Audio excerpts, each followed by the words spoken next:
का काम ही हो जाता है। इस सिद्धांत पर हमारे राज्य और हमारी प्रजा की देखभाल करना है। हमारे आदेश का अच्छा सा पालन किया जाए। एक बार प्रेम से घोष के बोलो शंकर भगवान की।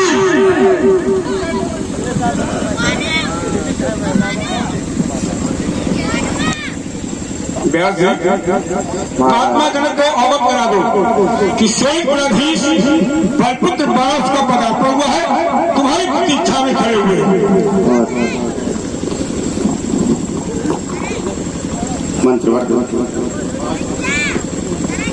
इस श्रृंखला में श्री वारासु जी का आगमन ये सौभाग्य विषय ही नहीं, ये तो परम सौभाग्य का विषय कहा भी गया है।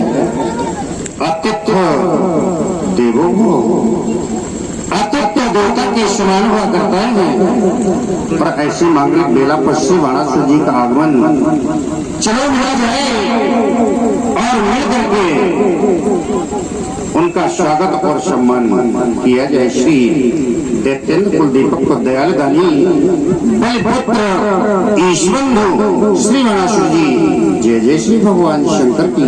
नियम आसन प्राणायाम प्रत्याहार ध्यान धारणा समाधि योग के आठों अंगों का पालन करने वाले योग चित्त वृत्ति निरोधा के आधार पर अपनी दोषों इंद्रियों को अपने बस में करके स्वयं इंद्रिय वशीभूत में होकर योग कर्म कौशल के आधार पर सांसारिक कर्मों में कुशलता को प्राप्त करते हुए ब्रह्म सत्यम जगत मिथ्या ऐसा ज्ञान प्राप्त करने वाले अष्टांग योगी शीर नाम राक्षस का भक्त के शीरध्वज की गति को प्राप्त करने वाले शीरध्वज जनक जैसी सुधा को जन्म देकर जनक जैसे शब्द को सार्थक करने वाले महात्मा जनक भाव प्रतियो विधेय प्रकट नया नाम सांसारिक प्रपंच और देव की ममता का परित्याग करके ईश्वर के प्राकृतिक सौंदर्य में लीन होकर भाव नामक प्रत्यय से असंप्रज्ञात योग की सिद्ध को प्राप्त करने वाले महात्मा जनक, जय श्री शंकर भगवान की। कहो कहो सब प्रकार कुशल मंगल तो है। कुशल मंगल है और आपके आगमन से बड़ी प्रसन्नता हुई और हमारा यह हृदय कुछ कहने के लिए लालायित होने लगा। सुनना चाहता हूँ।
सफलता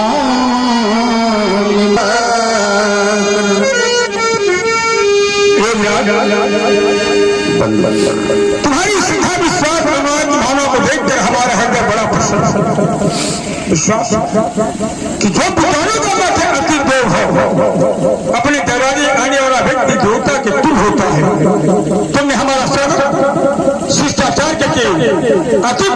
प्रभु को सार्थक सिद्ध कर दिया है। धन है तुम जैसे राजाओं द्वारा अगर इसकी ऊंची प्राणी का प्रयोग किया जाएगा तो बड़ा सोचो भविष्य में आगे आने वाली ये भावी पीढ़ियां, भावी संतानें किस प्रकार से अपने दरवाजे आने वाले मेहमानों का स्वागत सम्मान करेंगे, कैसे नियम संयम आदर्श का पालन करके अपने राष्ट्र और देश शिक्षा करेंगे। इन भावी संतानों को सीख तुम जैसे जानी राजाओं से तो लेनी है।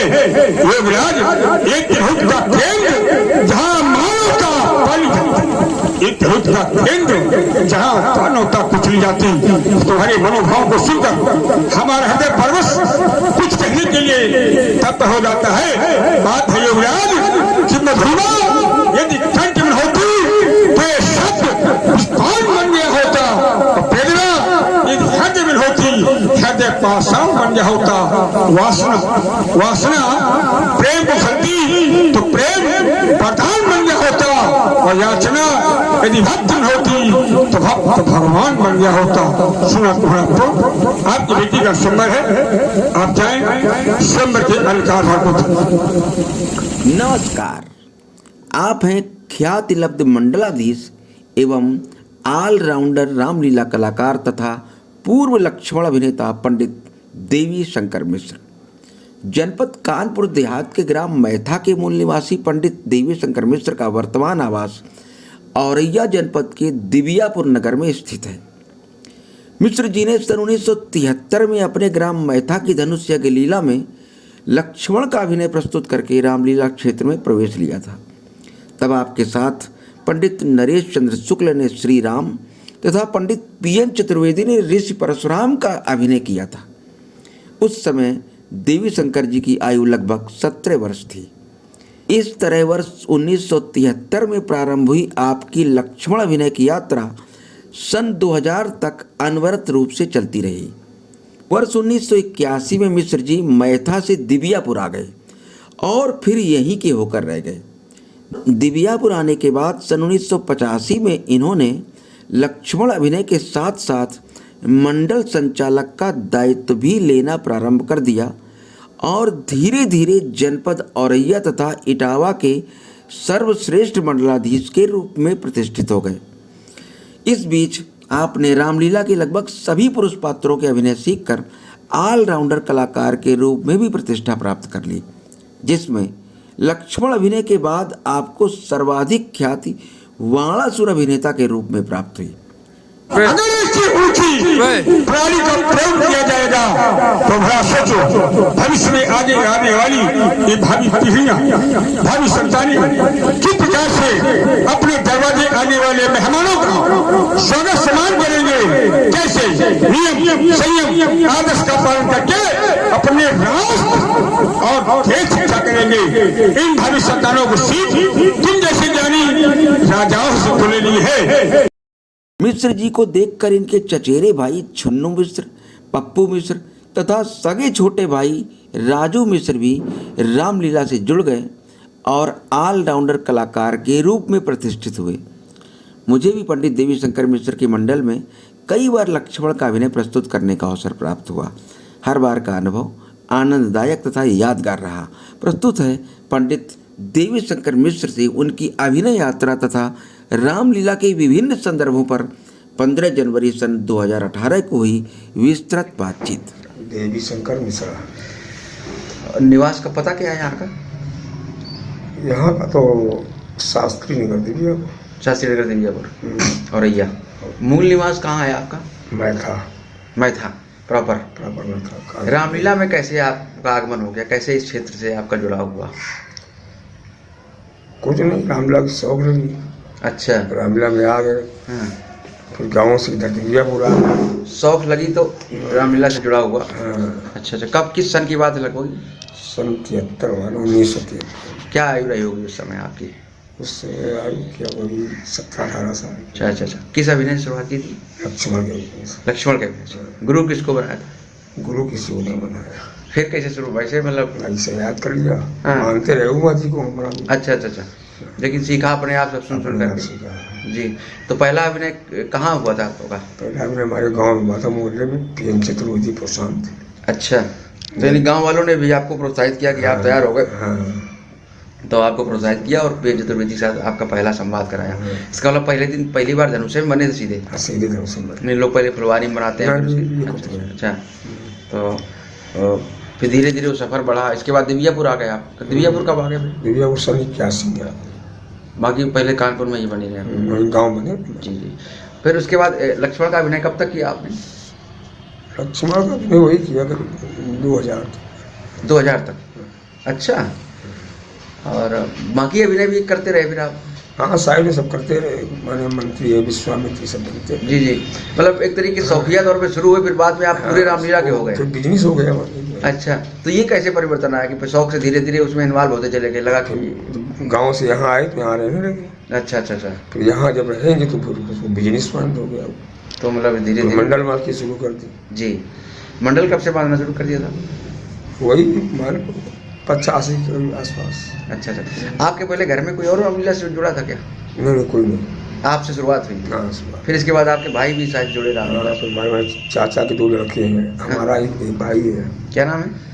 चाचा के लड़के हैं छुन्नू मिश्रा, हाँ, पप्पू मिश्रा। और आपके अपने भाई? हमारा भाई है उसका राजू मिश्रा। अच्छा, ये लोग सब आपको देख के रामलीला हाँ, में ये सब बात एक मतलब एक परंपरा शुरू हो गई। है। छुन्नू मिश्रा हम दोनों लोग साथ तैयार हुए थे। अच्छा अच्छा अच्छा, वो बड़ा सुपार तैयार किया, हम लक्ष्मण का। आपके साथ राम कौन बना था पहली बार? नरेश। नरेश भी वही तैयार हुए थे? वही मैदा के हैं हाँ, वो भी? वो सब साथ तैयार हुए। अच्छा, नरेश जी आप साथ साथ एक तरीके से शहर में जोड़ी के रूप में? हाँ, साथ। अच्छा अच्छा, शौक शौक में वो राम के रूप में, आप लक्ष्मण के रूप में एक जोड़ी बनी। फिर जोड़ी में कितने दिन रहे आप इनके साथ? कुछ नहीं, वो माने इंटर के बाद वो मंडलम में पढ़ते थे, माने वो भी हम भी पढ़ते थे, हाँ, तो महीने में 2 पार्ट उनके साथ में हो जाते थे। अच्छा अच्छा अच्छा। हाँ, फिर जो है इधर आ गए मंदना पढ़ने जाते थे? बीए में। मंदना, वो हाँ। टोकेपुर मंदना? हाँ, इंटर के बाद अच्छा अच्छा अच्छा। बीए वहीं इसकी मंडल से। ये तो 73 से लेकर के आज हम लोग 2018 में बैठा रहे। तो एक बहुत बड़ा कार्यकाल आपने व्यतीत किया रामलीला में, और घुस करके व्यतीत किया। केवल ये नहीं कि अभिनय करेंगे खाली, बाकी इस तरीके से, क्योंकि अभिनेता तो ये होता है कि अपना गया कर गया मंडल मालिक के रूप में, आपको पब्लिक को भी फेस करना पड़ा, समितियों को फेस करना पड़ा, तमाम सारे परिवर्तन देखे। तो क्या परिवर्तन है इस बीच में? कितना बड़ा परिवर्तन आया रामलीला क्षेत्र में? परिवर्तन तो बहुत हो गया। किस तरह का परिवर्तन हुआ? पहले माने हम लोग जब सीखे थे शौक में सीखे थे, जी, फिर बाद में बिजनेस पॉइंट हो गया, हाँ, और अब तो रामलीला का बहुत बड़ा बिजनेस है। सारे लोग करने लगे, जो भी आते हैं बिजनेस के तौर पे आते हैं। अब शौक के तौर पे हमें लगता है कोई नहीं आता। ना, शौक अब तो सब बिजनेस पॉइंट बनाते हैं। हाँ, कि यहाँ पैसा है, चल जाए जो आदमी तो उसका अच्छा खासा बिजनेस भी है। अच्छा, एक व्यक्ति रामलीला से पूरा जीवन यापन कर सकता है क्या? अरे तो हम नहीं कर रहे हैं क्या? आप ही कर रहे हैं, पर इतनी ऊंचाई तो हर व्यक्ति नहीं पा सकता है ना, जितना आपने प्राप्त किया। तो जिसकी जैसी क्वालिटी होगी वैसी ऊंचाई पाएगा। अच्छा अच्छा, तो अब जैसे आपने बिना गुरु के सीख लिया, और लेकिन उसके बाद कहीं ना कहीं अनुकरण अनुसरण हाँ, उनको करते करते रहे। अपना। आज के अभिनेताओं में क्या देखते हैं कि बिना गुरु के भी सीखने वाले हैं, और लेकिन नहीं, बिना गुरु सीखने वाले अगर गुरु बना भी लेते हैं जी, तो साल 2 साल बाद वो गुरु को मानते ही नहीं है। लोग किनारे कर देते हैं। हाँ, किनारे कर देते हैं वो तो। अच्छा अच्छा अच्छा, तो ये परिवर्तन आया रामलीला में। लेकिन परिवर्तन है, और रामलीला में डांस की बहुत प्रधानता हो। अब ये कब से है डांस की प्रधानता? लगभग ये तो वही लगभग करीब 15 साल से इधर है, ज़्यादा हुआ। ठीक जी। ये कैसे एकदम से नाच का प्रभाव कैसे बढ़ गया? क्यों बढ़ा? इसका क्या कारण है एकदम से? कुछ नवयुवक लड़कों की अच्छा, चाह, मतलब समाज का परिवर्तन जो था वो कहीं ना कहीं रामलीला का प्रभाव। परिवर्तन है जी। अच्छा, वैसे जितनी रामलीला हो या सांस्कृतिक विधाएं जितनी भी है, नाटक है, इस तरह की जो विधाएं थी पहले से भी, ये समाज को दिशा देने के लिए होती हैं। पहले दिशा देने के लिए होती थी। अब समाज खुदा इनको दिशा दे रहा है। अब समाज में जैसे दे रहा था, पहले लोग माने ये अपने मान सम्मान के लिए करते थे जी, कि हमारी इसमें इज्जत हो। जी। अच्छा, अब जो कलाकार ठीक ठाक तैयार हो जाता है उसको अपने मान सम्मान इज्जत के मतलब उसको सीधे मतलब रुपये से। अच्छा, तो रुपया के लिए कुछ भी कर सकता है। उसका मेन पॉइंट हो गया बिजनेस। मतलब मंडल मालिक कभी रामलीला बंधनी चाहिए, वो चाहे नाच कराने से बंधे, चाहे जिससे। हाँ, चाहे गायस बंधे रामलीला वो। तो आप तो उस जमाने से है जब रामलीला शुद्ध देखी जाती, तो आज कैसे मंडलाधीशी कर पा रहे हैं? अब जैसा समय उस हिसाब से हमको भी परिवर्तन करना पड़ा उसमें। अच्छा अच्छा, तो इस तरह से धीरे धीरे रामलीला का भविष्य कैसा है? रामलीला का भविष्य तो बढ़िया था, बढ़िया है, बढ़िया रहेगा। अब भविष्य यही है कि भविष्य माने 10-5 साल में नाच लीला ही खत्म हो जाएगी, रामलीला से नाच खत्म हो जाएगा, खत्म हो जाएगा, फिर रामलीला आएगी। हाँ रामलीला। ऐसा भी देख रहे हैं आप? हाँ हम नहीं, बिल्कुल विश्वास है हमको इस बात। अच्छा अच्छा अच्छा, कैसे कुछ एक आध जगह कहीं प्रैक्टिकल दिखाई पड़ा कैसा है? बहुत जगह माने जो है लोग अब नाच नहीं पसंद करते हैं, लोग आगा गए नाच से। नहीं, जो अब तीसरी पीढ़ी जो आई है, हाँ, और इतना फूहड़ापन होने लगा है कि उसमें जो है वो भद्दापन हो जाता है कभी कभी मंच पर। तो वहाँ बड़े बूढ़े जो अच्छे लोग बैठे होते हैं नाच अपने आप बंद करवा देते हैं। कई मंच हमारे ऐसे होते हैं जहाँ माने रामलीला के प्रधान कार्यक्रम होते, नाच होते हैं। जैसे उसरार में कार्यक्रम तो खैर बंद है 2 साल से, 4 दिन का कार्यक्रम होता था। और औरैया इटावा दोनों जिलों में बहुत अच्छा कार्यक्रम होता था जी। उससे अच्छी व्यवस्था, उससे अच्छा कार्यक्रम कोई नहीं होता। सब छठे हुए कलाकार जाते थे जी। पर नाच केवल वहाँ उतना होता था, डांसर बढ़िया जाते थे। लेकिन जो है अगर उनको भक्ति वाला कोई कैसेट है तो आप कर लीजिए जी, नहीं तो बस एक आध गाना गाइए, आप अंदर हो जाइए। नाच का कोई प्रधानता नहीं है जी। अच्छा, चूंकि आप लक्ष्मण के अभिनेता तो रहे, साथ में हमने बाणासुर और ये भी अभिनय किया, यानी संवाद के अभिनय लगभग किए आपने। और लक्ष्मण के अभिनय से बाणासुर में ख्यात ज्यादा मिली आपको। हाँ जी, वो चूंकि उसका लंबा कार्यकाल हो गया, वो समय कम आपने व्यतीत किया उधर, और इसमें ख्यात बहुत ज्यादा मिली है जी। इस जिले में हमारे नंबर 1 अभिनय रहा औरैया इटावा जिले में जी। कानपुर की तरफ कम रहा आप? हाँ, उधर कोई मार्केट को आपने इधर डाइवर्ट कर दिया। इधर इतना होता कि उधर जाने की कोई आवश्यकता नहीं पड़ी जी जी जी। तो क्या अभिनय करने आए थे क्या दिव्यापुर? यहाँ कैसे हो गए दिव्यापुर के? आप कानपुर से? दिव्यापुर क्या वो दशहरे में आए थे बरथना।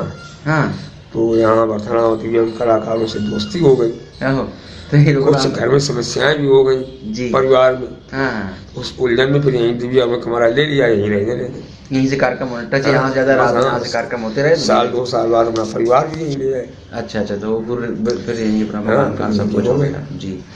तो जो संवाद 73 में होता था, 74 में होता था, वो स्वर्णिम काल था रामलीला का, 70 का दशक जो था। हाँ, और क्या आज वो कहाँ है? आज वो चीजें कहाँ? आज नहीं है। पहले संवाद होता था तो रामायण की पूरी चौपाई व्यास के द्वारा बोली जाती थी जी, और उसका उन्हें परशुराम लक्ष्मण सब लोगों को उसका अर्थ करना पड़ता था, व्याख्या करनी पड़ती थी। उसी चौपाई के आधार पर छंदील बोलने पड़ते थे जी।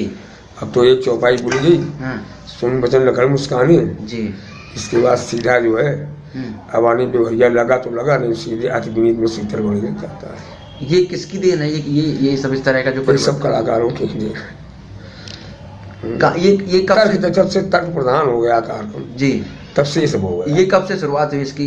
ये कब से देख रहे हैं आप इस तरह का जो संवाद में? अभी सब आप मान लो 90 के इधर मान लो। अच्छा, तर्क प्रधान जब से हो गया कार्यक्रम, लंबी लंबी स्पीचें जो है, तो वो चौपाई बोलने का नंबर ही नहीं आया। ये जब तक मुरारी जी जिंदा रहे जी, तब तक उन्होंने जो है मानस के महत्व को जो है बरकरार रखा जी। उनके अभिनय में चाहे कुछ कोई भी लक्षण बनाओ, उसको सब पूरी चौपाई बोलनी पड़ती थी, याद करना पड़ता था, और उन्हीं के आधार पर वो संवाद करते थे मुरारी जी। वो अलग से नहीं बोलने, अलग से वो बोलने नहीं देते, चाहे कितना लक्षण बढ़ाओ जी, डांट देते थे। और ये किसकी शुरुआत है? कोई ऐसा नाम है आपके जिसको इसका श्रेय देना चाहिए कि इतनी लंबी स्पीच इतना तर्क वितर्क के लिए महत्व बनाया संवाद को? सभी केस को दिया जाए, सभी लोग जिम्मेदार हैं, सभी लोग हैं जितने अभिनेता थे 90 के बाद वाले सभी जो जी जी जी। उसमें अरविंद भी आ गए, सुरेश भी आ गए, उसके पहले पथिक भी थे हमारे जो है, उमा जी थे। उमा जी तो गद्य संवाद ही करते थे लगभग। हाँ, वो गद्य सब बोलती थे। उन्हीं से धीरे धीरे अब वो तर्क वितर्क की जगह कुतर्क का भी, और कई बार विवाद ये सब कुतर्क आया। रामलीला में मैंने नागेंद्र लक्ष्मण जब तैयार हुआ जी, तब ज्यादा बहसबाजी शुरू हुई। अच्छा, उनका कार्यकाल कम रहा, लेकिन कार्यकाल कम रहा, लेकिन अभिनय जो है दमदार रहा और भयभीत करने वाला रहा लोगों को। अच्छा, परशुरामों के लिए जो है कहाँ से चर्चा शुरू कर दे? हाँ, कहाँ से शुरू कर दे वो जी, वहीं से वो उससे ये ऐसा लगा ज्यादा चर्चा में व्यक्ति आता है तो उसी तरह का शुरू कर देता है, तो ये लगा कि ये सब बेकार है। तो क्या वो ये स्वरूप जो पहले संवाद जिसके वजह से हम नहीं समझते कि आज के जो परशुरामी है ये जो चर्चा में आई आज वाले संवाद से आई, ये चर्चा में तो तभी वाले संवाद से आई थी। वो जो आप लोग करते थे सन 72-73, परशुरामी का जो क्रेज समाज में आकर्षण था वो उसी समय का था। उस समय भीड़ इसीलिए ज्यादा होती थी। नहीं, भीड़ उसमें ये लगता था कि परशुराम संवाद हो रहा जी, उसमें कोई एक कलाकार सूर्य के मान सम्मान पर उतारू नहीं होता था, सीधे सीधे अपनी अपनी बात कहता आगे बढ़ता जाता था। प्रतिष्ठा का प्रश्न हो गया। अब तो प्रतिष्ठा का प्रश्न हो गया, बिल्कुल। तो वो योग क्या लौटेगा क्या दोबारा? वो जैसे आपको एक है कि नहीं अब तो नृत्य का खत्म हो रहा है, नृत्य तो खत्म हो सकता है, लेकिन वो संवाद की विधा नामुमकिन है।